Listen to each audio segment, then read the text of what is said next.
ન્યૂઝમાં આપનું સ્વાગત છે। સુરત શહેરમાંથી ચોરાયેલ ઇકો ફોર વ્હીલર સાથે બે ઈસમોને ઝડપી પાડી ગણતરીના દિવસોમાં ચોરીનો ગુનો શોધી કાઢતી Chhotaudepur local crime branch. Sandeepsinh police મહાનિરીક્ષક વડોદરા વિભાગ વડોદરા નાઓ તથા આઈજી શેખ પોલીસ અધિક્ષક છોટાઉદેપુર નાઓએ મિલકત સંબંધી વન શોધાયેલા ગુનાઓ શોધી કાઢી અસરકારક કામગીરી કરવા જિલ્લાના તમામ થાણા અધિકારી તથા તમામ શાખા ઇન્ચાર્જ નાઓને સૂચના કરેલ, જે અન્વયે VS Gavit police inspector local crime branch Chhotaudepur નાઓએ એલસીબી સ્ટાફના પોલીસ માણસોને ખાનગી રાહે બાતમી હકીકત મેળવવા સમજ કરેલ, જે અનુસંધાને એલસીબી સ્ટાફના પોલીસ કર્મચારીઓ પાનવડ પોલીસ સ્ટેશન વિસ્તારમાં હતા તે દરમિયાન ચોક્કસ બાતમીથી હકીકત મળેલ કે સુરત શહેરમાંથી ચોરાયેલ ઇકો ફોર વ્હીલ ગાડી લઈને બે ઈસમો મધ્યપ્રદેશ બાજુથી પાનવડ તરફ આવે છે તેવી બાતમીના હકીકતના આધારે કનડવા ગામ પાસે વોચ નાકાબંધી કરી ઇકો ગાડી પકડી પાડી તેની માલિકી અંગે આધાર પુરાવા માંગતા તેની પાસે કોઈ આધાર પુરાવા મળી આવેલ નહીં, જેથી ઇકો ફોર વ્હીલર ગાડીના ચેસિસ તથા એન્જિન નંબર ઉપરથી ખાતરી તપાસ કરતા તેનો register number GJ05CQ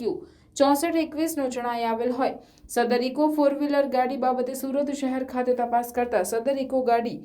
Bhestan police station વિસ્તારમાંથી આશરે 20 દિવસ પહેલા રાત્રિના સમયે ચોરી થયેલ હોવાનું જણાઈ આવેલ, જે બાબતે સુરત શહેરના ભેસ્તાન પોલીસ સ્ટેશન ગુના રજિસ્ટર નંબર 11-21-007-23-0028-2023 ઇપીકો કલમ 379 મુજબનો ગુનો દાખલ થયેલ હોય, જેથી પકડાયેલ ઇસમોને CRPC 41(1)D મુજબ અટક કરી કાયદેસરની કાર્યવાહી અર્થે પાનવડ પોલીસ સ્ટેશન ખાતે સોંપવામાં આવેલ છે। રિપોર્ટર સાકિબ ચિંતામણ।